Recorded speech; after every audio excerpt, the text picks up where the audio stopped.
অ' মা, তই কান্দিয়ে আছ নেকি? আৰু কিমান কান্দিবি? কান্দি কান্দি তই অৱশ হৈ পৰিবি। এটা সময়ত তই যে চকুৱে ধোঁৱা কোৱা দেখিবি। নাকান্দিবি অ' মা। তোৰ চকুত চকু পানী মই সহিব নোৱাৰোঁ। তোৰ কথা ভাবিলে মোৰ বৰ দুখ লাগে অ' মা। 10 মাহ 10 দিন গৰ্ভত ৰাখি মোক পৃথিৱীৰ পোহৰ দেখালি। পৃথিৱীলৈ অহাৰ দিন ধৰি সৌ সিদিনালৈকে তই যে মোৰ কত যতন ললি। তোৰ মুখেৰেই শুনিছিলোঁ মোৰ হেনো এবাৰ জ্বৰ মূৰত উঠাত চকু টেলেকা কৰি ভম বকিছিলোঁ। তই ভয় খাই দুভাগ ৰাতি মানুহ বিচাৰি দৌৰা দৌৰি কৰিছিলি। তই মোক ভালুৰ ভালটো খুৱাইছিলি মা। মোক স্কুলত দিয়াৰ সময়ত শুনিছিলোঁ দেউতাৰ লগত আলোচনা কৰাৰ ভাল স্কুলত দিয়াৰ কথা।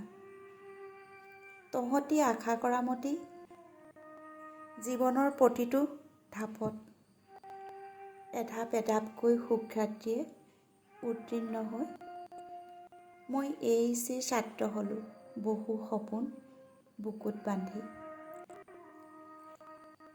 সিদিনা তই মোক ফোন কৰিছিলি নিশা 8 বজাত।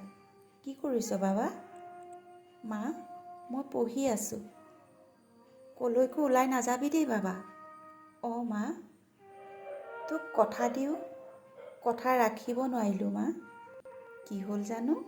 বন্ধু আৰু দাদাহঁতৰ লগত ওলাই গৈ গাড়ীত গান শুনি নাচি বাগি ফূৰ্তি কৰি থাকোঁতে এটা ডাঙৰ শব্দ শুনিলোঁ।